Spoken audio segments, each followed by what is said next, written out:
Welcome back to Watching the Throne on the Late Night Chat Network, episode 53. Welcome back, everybody. What's going on, Jay? Welcome back, bro. And we're doing this one in person, everybody. As you can see, Jay's background's a little bit different. He's up in the His studio. house. Yeah, in the studio here, my place, live and in person. And we're gonna be recording some episodes of Watching the Throne here today. So today we're gonna be talking about is not only episode 53 of this show. So if it's your first time checking this out, guys, thank you for tuning in. This is our kind of our Game of Thrones review overview type of show where we kind of talk about episode by episode of Game of Thrones. And Jay, this is his first time ever watching the show, so his reactions are all kind of genuine and for the first time in that sense. You get to see his actual initial response, and hopefully out there, try not to spoil things for this guy. It's been a group effort, I think, and on a lot of our parts to try not to spoil things for a show that's this old at this point. And it's not that old, but I mean, block my phone yeah, from fucking telling me things yeah, too, because it would I'd be typing it in for IMBD, and next thing you know, I'm getting fucking updates on the next episode. that's So I right, had to fucking say not interested or not. right. Don't show those things on Google. So there you go, right? So I mean, so this is first time ever watching the show. This is my first time rewatching the show. I've never really gone back and rewatched anything after the first time initially having watched this series. So it's been a lot of fun in that regard, and we've had guests on as well, and will have more guests to come. So stay tuned on that front. But otherwise, yeah, this has been a lot of fun. And the episode we're going to be talking about here today is Oathbreaker, which is Game of Thrones season 6, episode 3. Which when did this first debut, Jay? 2016, May. I think May the 8th. Yeah, the 5th month, right? So there you go. This Look originally at that. aired How did I do that? I didn't even use my fingers. all the way back to 2016, which again is just several years ago now. This originally aired. Mhm. And we're just chugging along here. You're probably going to see a lot more of me and Jay, just us two talking this season.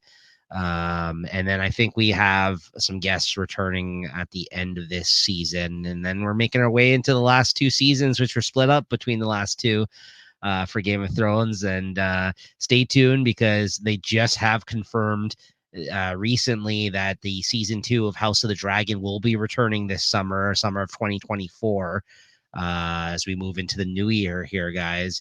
Or by the time this airs, it'll just be just before the new year. So yeah, so stay tuned for that. We are going to probably be going back and talking about the first season of House of the Dragon, because we should go back and rewatch that to get caught up for the new season that's going to be coming.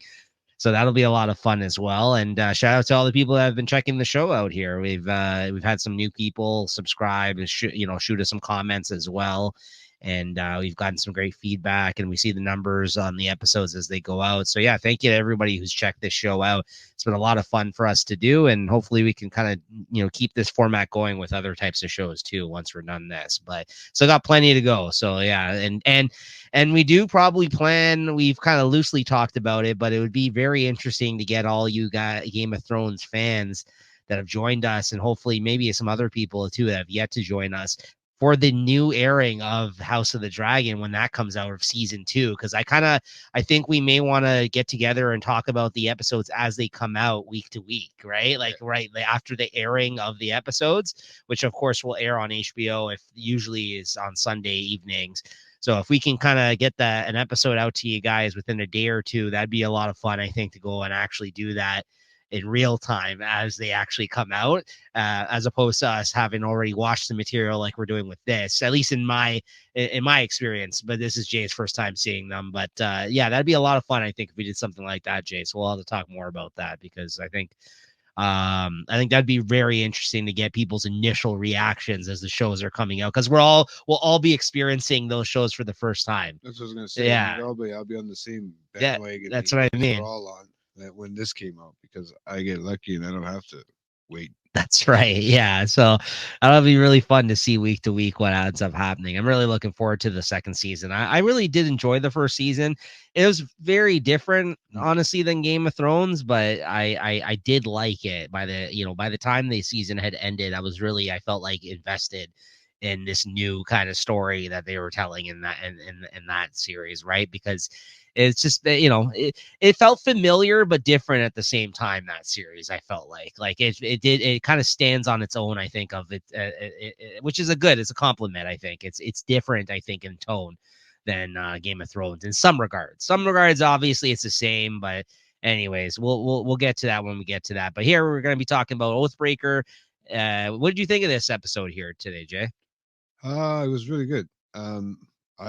This is setting. This keeps every episode from here on out. I feel like it's starting to set tones for things and things to come. And uh, uh this is the one. This is the one that's just after, if I'm not mistaken, just after we get the back to life of our boy. That's right. Yeah. So where we left off at the end of last episode, of course, was Jon Snow coming back to life, getting resurrected there from the red-haired woman, the witch Melisandre, and yeah, this is where we start off at the start of this episode. I liked this one as well.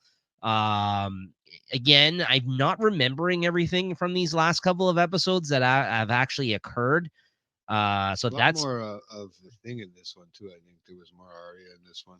mhm. There was some other stuff too that was addressed. I got a lot of Arya stuff in this one and High Sparrow things, and Yeah. it should be. This was an interesting one, if I'm not mistaken. Yeah. I have the notes of. I've had them now. We're just making plans because to get together and do this in person. So this would be fun. This is gonna be fun. This is actually, I think, the first time we've done this one together. Game of Thrones, watching the Throne.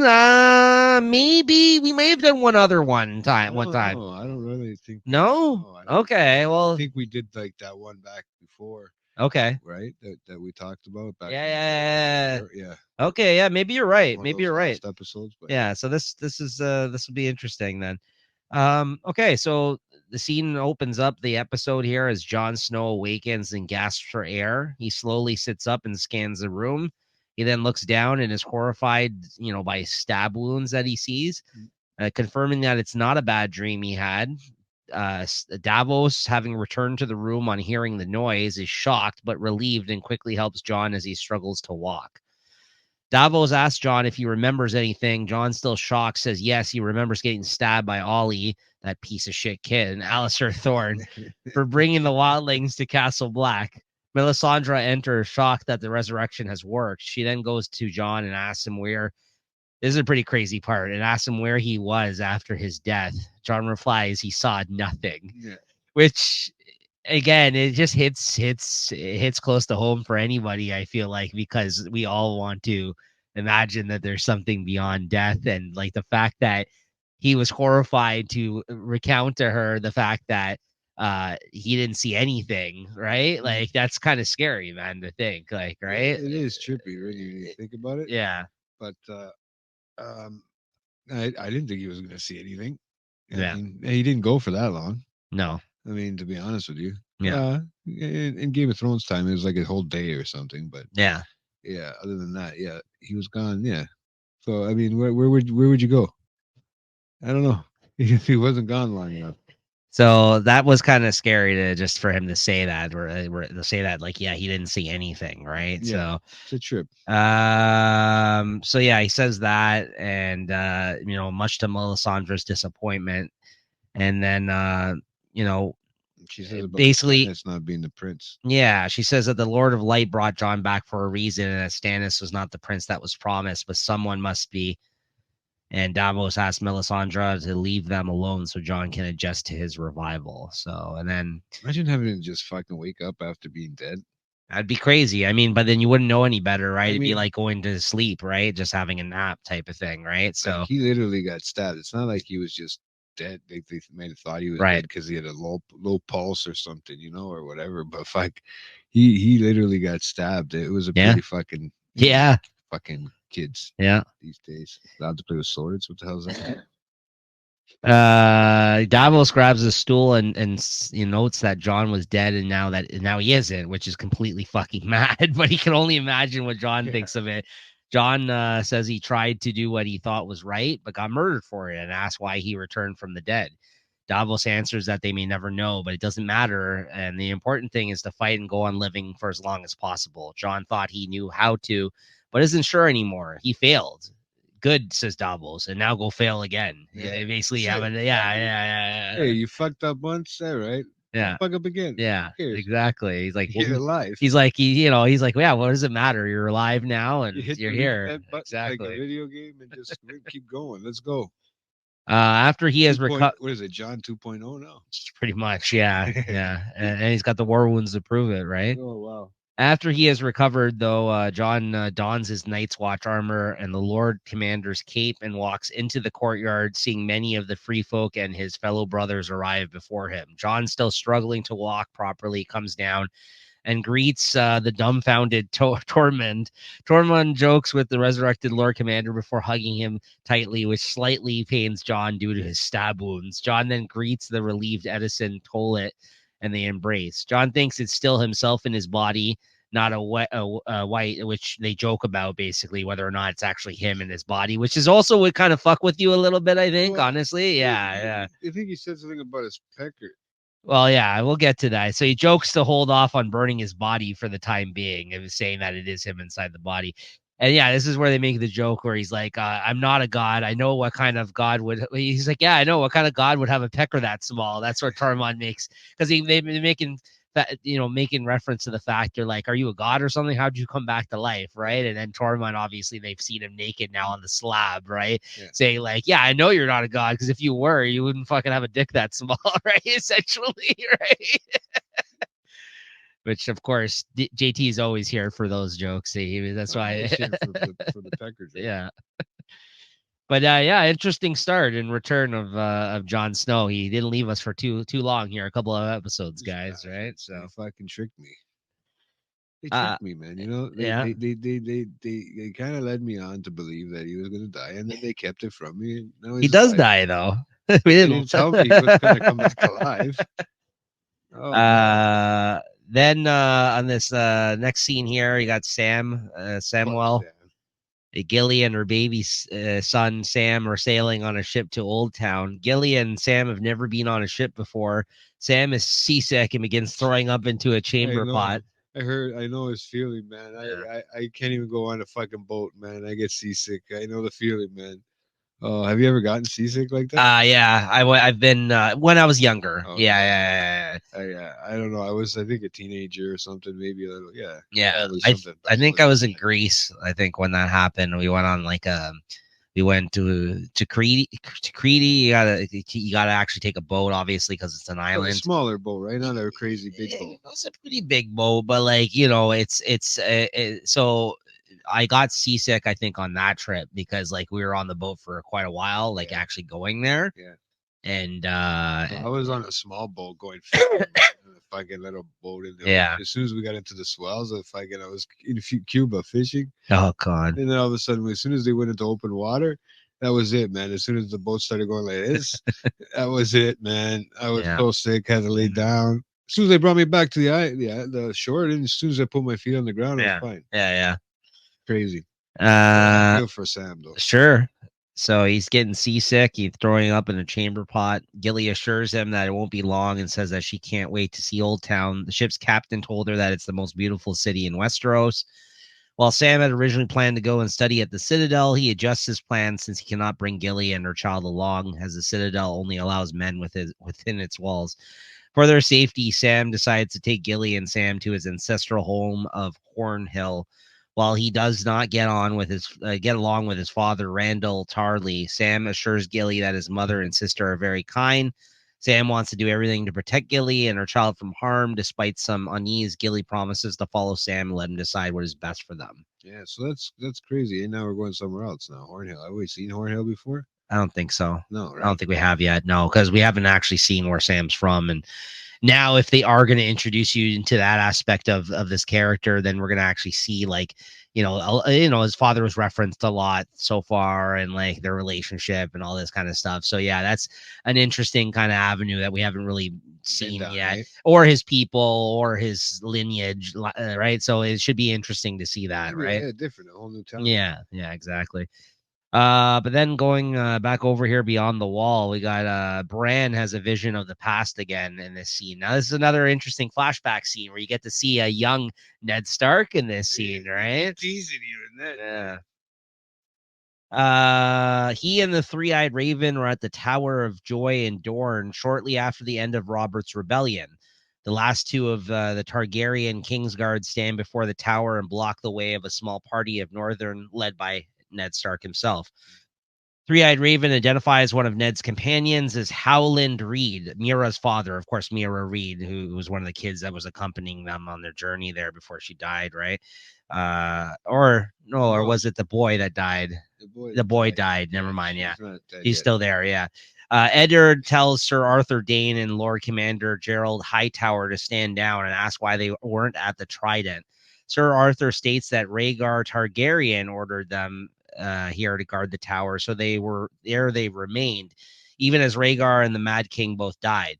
Ned asks where his sister Lyanna is, but Dane simply wishes Stark the best in the wars to come. The two Kingsguard draw their swords, with Sir Arthur saying, "And now it begins," to which Ned replies, "No, now it ends." The two sides clash, with Dane making short work of a few of Ned's Northmen as he wields two swords. And while Sir Gerald falls to Ned's blade, eventually Sir Arthur duels Eddard one-on-one. Bran expresses his shock at Sir Arthur's skills or the Three-Eyed Raven, confirming that the Sword of the Morning is better than Ned. Dane easily gains the upper hand and kicks Ned's sword away from him, but is unprepared for Howland stabbing him through the back of the neck. Eddard seems visibly uncomfortable at winning this way, but hesitatingly delivers the killing blow to the incapacitated Sir Arthur. Bran is shocked, as he had heard tales of this duel from his father and never expected his father to stand for such things. And of course, the tale that his father told was slightly different than this and had him coming out triumphant in this fight. Yeah. And not like this cowardly kind of way that, he kind of went. And, like he didn't actually win the fight on his own merit. It was based on somebody else stabbing the guy literally in the back. Did a good job. Yeah. On all kinds Bro, this guy's wielding two swords in this scene. It was pretty fucking crazy, right? Swords, man. I think it's just interesting because for the first time ever, we find out that his father is not as great as a person as he's let on that he has been, right? And obviously, us as viewers have always held him in very high regard, Ned Stark, right? But I mean, he did a kind of bullshitty move here, and he kind of lied to his family about it, and I think there'd be a lot of that kind of stuff going on back then, because I think your name, your legend, you know what I mean? Like, what? How do you think you're gonna get yourself that big? That's what I mean. No videotape to prove it, right? Nobody right. can record it. Right. So like your legend is everything in terms of like what people regard you as in this world, right? So it's it's not surprising to me that happened that way, right? So and then we see Ned run here towards the tower, having heard a woman scream come from one of its windows towards the end of the duel. Bran runs to follow him, calling out, but he is told it's time to go by the Raven. Ned looks back for a second. Seems like he heard Bran, but then he runs into the tower. Bran tries to follow, but he's forced out of the pass and back into the cave by the Three-Eyed Raven, warning him like you can't be spending too much time in these past occurrences or else you can get stuck there, right? That's kind of like the warning. Change the that'd be like changing the past. Yeah, we've all watched Back to the Future. Yeah. Bran is both butterfly effect. Yeah, Bran is both angry and sad at this, but the Raven says it was for his safety, and again sternly reminds him that the past cannot be changed. The Raven further states that he's waited 1,000 years for him to arrive, and that Bran will not share the Raven's destiny. But before he can leave the cave, Bran must learn everything. Interesting stuff going on here at this, right? Yeah, he's just wrapped in a fucking tree. Yeah, it's fucking weird. Well, that's the thing. If I was Brand, and I think he's kind of getting at that. He's like, listen, I don't want to fucking be you, old man. He's like, I don't want to be this guy in the tree. Like, that guy's been waiting for him. I mean, how would you feel if someone told you that this was all predestined and this guy was waiting on you for how many fucking years? And he's like, yeah, too bad. You don't have a choice in the matter, right? Yeah. So, like, come on, man. I'd be upset. I'm like, really? All right, so then this next thing where we check in with Daenerys here, who walks with the Dothraki towards Vase Dothrak and is ushered into the temple of the Dosh Kalin by Cal Morrow's Blood Riders. Do I have this right? Am I at the right spot here for you, Jay, or what? Maybe I'm reading it wrong. Yeah, maybe I'm reading it wrong. Sorry, go ahead. I think I am. My fault, guys. I've been on to That's what I mean. Are we at the Khaleesi's. Yeah. Yeah, Sorry, okay. I turned the wrong No page. worries. I'm making sure. The high priestess of the Dosh Kalin orders the Blood Riders to leave and strips Daenerys naked, giving her a robe which the Dosh Kalin wear. As Daenerys puts on her new clothes, she tells the high priestess that she will soon regret what she has done, as she was the wife of a great Khal, the queen of Marine and the mother of dragons. The high priestess retorts that she herself was the wife of a previous great Khal, Savo. Just as Daenerys thought she would conquer the world at Drogo's side, so did the high priestess think she would conquer the world at Savos' side. Go ahead. No, you get a close sneak peek of what you're gonna get next episode. So keep your eyes on what I just said there, okay? Because if you know what I'm thinking, because they cleaned her up, they took her clothes off and just, they teased you a little bit. But they'll make up for it next episode. All right. Posted. There you have it, guys. Jay's trying to give you a tip there. Just as Daenerys thought she would conquer the world at Drogo's side, so did the high priestess think. She would conquer the world at this other guy's Savo's side, but he was slain and she joined the Dosh Kalin. She is now content, just as Daenerys would be in time if she is in fact allowed to join them. When Dany expressed confusion, the priestess points out that the Khaleesi are supposed to return to Vast Dothrak immediately after their Khal's death, but Daenerys went out into the world. She explains that all the Khalasars have gathered to decide which cities will be sacked and which tribes will be enslaved, and now they will have to decide what to do with Daenerys for not coming to the Dosh Kalin after Khal Drogo died, allowing her to join the Dosh Kalin being the best outcome. So apparently, like after like the people, the men in this culture die, they have to go to this thing of mourning, this fucking hut that all these women stay in that were like wives of the Dothraki men essentially. And I guess I don't know what the hell happens from there, but that's kind of what they're trying to figure out right now for her fate, exactly, because she's basically avoided all this because of her, her like who she is, I guess, or she just never was ignorant to what their culture had done in these situations, right? When Khal Drogo died. So you kind of think she's getting screwed now. Yeah. Anyways, back to this great scene here in Marine, in the Great Pyramid, with their boys here, Varys and Tyrion. He holds court when the Unsullied bring in Vala, a prostitute who works with the Sons of the Harpy. She had seduced and murdered several members of the Second Sons and Unsullied. Vala is defiant and states that she opposes the new regime imposed by the Unsullied and the Second Sons as illegitimate. She became a prostitute out of patriotic fervor for the old ways. Varys assures Vala he has no interest in torturing her and decides to strike a deal. In return for revealing who is funding the Sons of the Harpy, he offers her and her son safe passage on a ship bound for Pentos with a bag of silver to start a new life. Varys warns her that if she doesn't agree to the offer, she will be executed for her crimes, leaving her son orphaned. So Varys kind of, he's kind of out there doing the dirty work of, you know what I mean? Like, of Tyrion here for obviously for the Khaleesi to figure out get to the bottom of who's been fucking around in Marine this whole time with the Sons of the Harpy shit, right? Like Varys does what he does best, figures out information and kind of is now threatening this woman to kind of like fall in line or else, right? Like give him information on who this is. I like Varys's approach because he always acts like he's on your side, like even though he's not really giving her a choice, like he's threatening her in the sense is like, if you don't give me this information, this is what's going to happen. But guess what? I'll help you out if you are willing to help me out, type of thing, right? I like Varys's approach, like the way he operates. Yeah. It's just a mind fuck, and it's crazy. Yeah, so it's good. It's smart, and the way he just delivers it, it's a great act. He's a great, plays a great part. Meanwhile, Tyrion, he passes the time by speaking to Missandei and Grey Worm basically with having some small talk with them. And he's kind of like, he offers to play games with them, but they're not interested. He's like bored out of his skull in this scene, right? He doesn't really know what to talk to these people about. Let's play a drinking game. Yeah. Dude. Before Tyrion can embark on a drinking game, Varys returns and informs them that the wise masters of Yunkai, the good masters of Astapor and the free city of Volantis have been secretly funding the Sons of the Harpy. While Grey Worm advocates attacking the cities, Missandei advises against it since that would leave Meereen unprotected. Using this information, Tyrion asked Varys to use his little birds to send them a message. There's some good quotes during this scene too. I'm sure that you have there, Jay. Where No, I didn't get to write a lot of them down. I well, forgot one. I'm paraphrasing a little bit here, but Men can be what? Men can be fickle, but birds I always trust.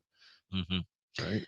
I'm paraphrasing here, but there's a scene where there's this quote with Tyrion where he's just like, oh, he tells them a wise man once said, Yeah. and then he's like, and then like, well, Grey Worm is so like literal. He's like, who said this? He's like, me just now. Tyrion. I like that too, right? And no, Tyrion, he's like where he's trying to teach them how to play the drinking game. Yeah. Like that whole scene is pretty funny too. I liked that, how like it went over their head because they're like, we do not drink. He's like, oh, okay, well, then we don't have to play a drinking game, right? Because these two, just don't drink, right? So it's just funny because Tyrion is just like not having fun with these two whatsoever. He's like, what do you guys do for fun around here? Boring, man. It seems like they're fucking boring. What do you expect? They've been lived as slaves their whole life, right? Like they don't really have. It's not like they have hobbies, right? So yeah, it's a pretty funny scene, right? Seeing those two interact with one another. What else? What we got next here? So yeah, in this next scene, we're back in King's Landing. Qyburn is in the company of the Little Birds, children who used to spy for Varys. Of course, now that Varys has flown the coop, so to speak, I guess he's got them answering to him. Now, Qyburn tries to win the favor of the children by, getting them excited for candied plums, Jay. Candied plums from Dorne. You imagine they getting excited for something that late? That's your version of candy back then, candied plums. Candy and you got some candy mixed in with plums that make you shit. No, there's no. It just helps. Okay. Shortly afterwards, Cersei, Jaime Lannister, and the reanimated Sir Gregor, the Mountain, enter. Cersei wants Qyburn to gather information from Dorne, Highgarden, and the North, and whether people are trying to take advantage of their losses and plotting against them. So yeah, this is their new team right now, right? This is team Cersei here, trying to get back at all the people that didn't do right by her, right, lately. Yeah. I just think it was funny that the kid's getting excited for candied plums, bro. I didn't even notice that part. But Qyburn is using the little birds now to feed him information, right? It's smart on his part to use those kids, right? Like Varys would, because in King's Landing that was very useful for him, right? Yeah. Then at the small council meeting, Grandmaster Pycelle complains about Qyburn and his experiments. As always, he hates on him, right? And Sir Kevin Lannister, now Hand of the King, is heading the council meeting, which now consists of himself, Pycelle, and Lord Mace Tyrell, with Lady Olenna in attendance to lobby for Marjorie and Loras Tyrell's release. Cersei shows up with Jaime and Sir Gregor. Yeah. They enter the room, basically startling Pycelle because he's talking shit about I think he's talking shit about the Mountain when he comes in, right? And he's like, oh fuck. He's like, yeah, because I would be scared too, straight up. He's kind of scared by his presence all of a sudden. And basically they show up. And on being questioned about what they are doing at the small council meeting, Cersei replies that she is the queen, only to be corrected by Olenna that the rightful queen is the one married to the king, and that Marjorie is the one who fits that description. Yeah. Jaime then argues that he, as Lord Commander of the Kingsguard, also has a right to attend. Pycelle admits that Sir Gerald Hightower once sat on the council, but dismisses this due to the Mad King's eccentricities. Cersei accuses Kevin of not caring for her daughter, Myrcella, while Jaime appeals to the bigger picture and urges Kevin to take action against Illyria Sand and the Sand Snakes, who have taken over Dorne after eliminating House Martell. Displeased with the newcomers, Sir Kevin and the small council leave the hall, basically stating that like, they don't have to sit there and take that. Like they're like, yeah, you can't kick me out. yeah. So then we'll just leave. Yeah, that's right. They're like, oh, you're gonna be here then? All right, see you later. And they just take their meeting elsewhere. Right? They're like, fuck you. Yeah, I just they're getting dissed left and right. These guys, right? Cersei's trying to like reestablish her dominance in this situation. She's failing, right? Like, yeah, shit thrown at you, bro. and yeah, you're stripped nude in front of everybody. Yeah. No, I think so. To be Oh. honest. Meanwhile, an angry King Tommen Baratheon and his Kingsguard visit the High Sparrow to secure permission for Cersei to visit her daughter's resting place in the Great Sept of Baelor. This guy's nothing like Job, right? Man. No, not at all. He doesn't have a spine, this guy. The High Sparrow replies that Cersei cannot visit because she still has not been cleared for the other sins that she is accused of. Tommen criticizes the High Sparrow for his self-righteous treatment of Cersei after she had atoned for 2 of her crimes.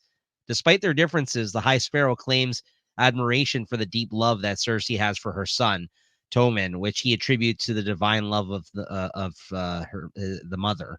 When Tommen asks the High Sparrow why he wants to put his mother through more trials, the Sparrow replies that he is merely carrying out the will of the Seven.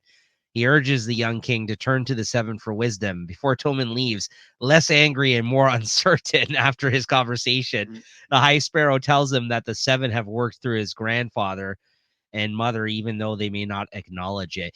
This guy is good at brainwashing fucking people. I gotta say, I gotta give it up to this guy. This guy seems to go toe to toe with a few people so far, and like by the end of it, they're just more confused as they were. They went in. Like Tobin goes there, like they were sitting beside each other. They were having a talk like that. By the end of it, it was kind of like, what the heck's going on here? Right? That's what he does, though. This guy bullshits with the best of them. Is such a pussy. He doesn't know what to do. I don't think he has no idea where he's going. He gets so turned around during this conversation, though. Yeah, he was not. When you're the firstborn, you're kind of preparing for that all your life. And then all of a sudden, when you get thrown into that position, he probably wasn't even expecting this. I just think that this dude, the High Sparrow, has like a way of talking, like he's like a politician. You know what I mean? Like the way he fucking addresses all these guys, just religion. Like, yeah, but that's what I mean. Same shit. It's the other side of it, right? Like, yeah, it's very interesting that the way he approaches every situation, that he somehow is able to talk his way out of it, right? So I just very impressed with like how turned around Tommen is by the end of this. Not that he's like a hard person to like confuse, right? Like you just pointed out, but I think like he just has a way with words, this guy, right? So like it's interesting how he comes there looking for him to basically allow his mother to go and see her dead daughter's, resting place. And then he it's turned around so bad that he doesn't even get any resolution of that. He's just like, a good poet, though, the Ice Bro. Go ahead. There's so much good in all of us. He goes, the best we can do is to help each other bring it out. Mm-hmm. Right. So I thought that one was a pretty good one in that talk to him. There's some wise nuggets of stuff that he says. Yeah, absolutely. But it's more like, to fuck with you and make you think twice. But it's the whole thing is that if he's trying to make people not commit sins, he's trying to just fucking make fights and stuff. And, but he's also trying to distract them from like what they're actually like. You know what I mean? Like he came there like a fucking cult. Yeah. And then we go back over to Bravos here. A blind Arya Stark resumes her training with the Waif. Poor girl. And yeah, I know. And Jaqen H'ghar, the former of whom beats her repeatedly when she lies. Meanwhile, Jaqen has her mixing potions blindly. During her training, Arya continues sparring with the Waif while answering questions about her family and the Hound. Arya admits to leaving the Hound to die instead of killing him despite wanting his death. Then they interrogate Arya about the people on her list: Cersei, Gregor Clegane, and Walder Frey. The Waif voices her disbelief that Arya's list is so short, but Arya counters by asking which name she wants added. When Arya insists that she is no one, the Waif does not believe her and tries to hit her.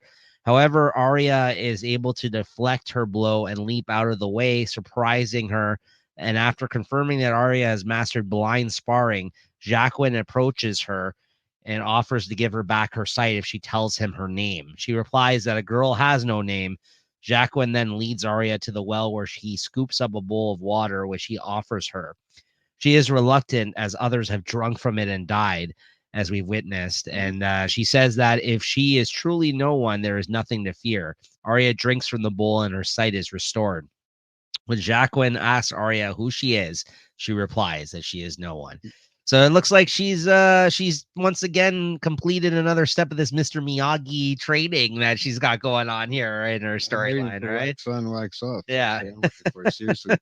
But yeah, no, I don't know what's going on with this whole storyline. Do you like this storyline or Weird? I yeah? don't know where it is. I don't know where it's going. I don't know Not what my kind of fucking. It's not my favorite, to be Like, honest the with other you. ones seem like we were saying, religion, politician, Yes. fucking, just the way of the world. This one, I have no idea where this is going. What to think of it? Yeah, No, yeah. right? I mean, yeah, I don't know. I mean, people are dying. She's okay drinking it. It's not my favorite. Like I mean, I don't. I mean, obviously, to the brand stuff with the fucking. That's not organs my and favorite all that. either. Yeah, No, but just seeing visions like that, fake stuff, it's interesting. Yeah, yeah. is interesting. But it's also like not my favorite piece of Sure. cup of tea. I mean, I like stuff with Ramsey in it.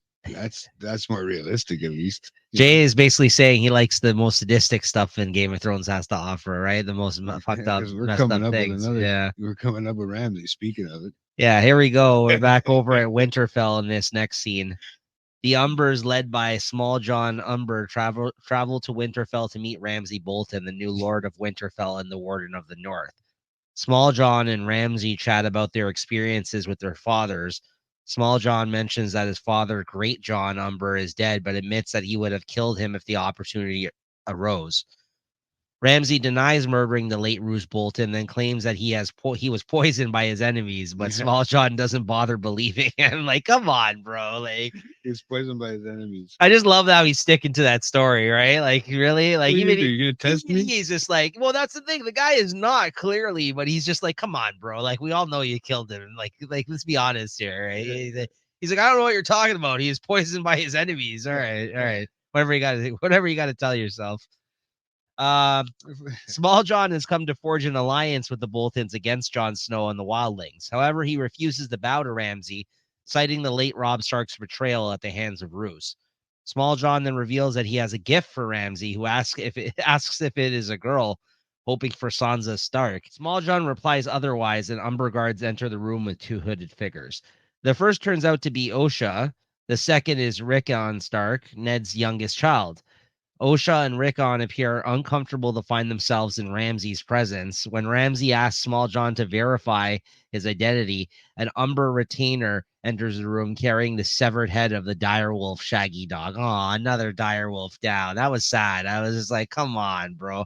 Like these direwolves are dying left and right, eh? Like these are rare yeah. It's not like we have like in our times, right? Like it's the we don't have enough of these to go around, and we've already seen a few of them killed at this point, right? We've seen Rob's has died, Sansa's has died, and so has now Rickons, right? Arya Ghost is what's his name's John, he's still alive. Arya never had one. Arya, is she the one that didn't have one? So one of them didn't have one. No, right? She had one, but he was killed by because remember that's why Joffrey. Remember Joffrey got him killed.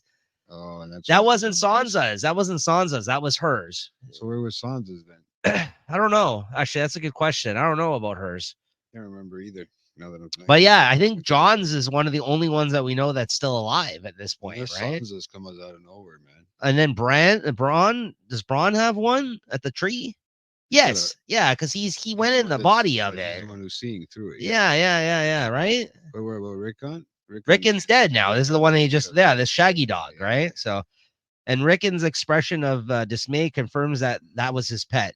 Satisfied, a gleeful Ramsay sarcastically welcomes Rickon home. Holy fuck!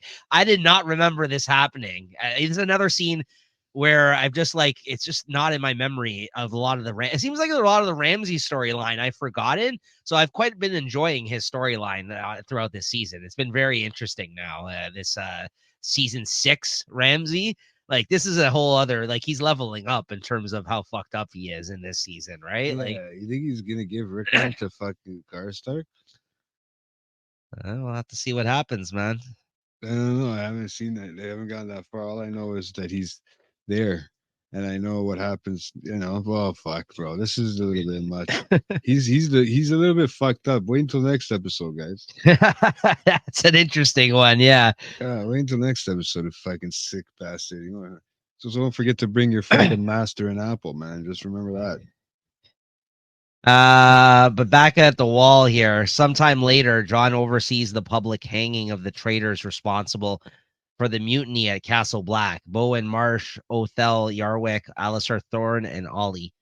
John asks if any of the men have last words to say. Do it. Bowen says John shouldn't be alive, stating that it's just not right, which I found hilarious. I'm like, bro, you shouldn't be speaking on this right now. It's not right. Yeah, too fucking bad. He's there now. He's alive, and you fucked up. Like, now, like, you're gonna pay the price. Yeah, doesn't matter if it's not right. John coldly replies, "Neither was killing me." Exactly.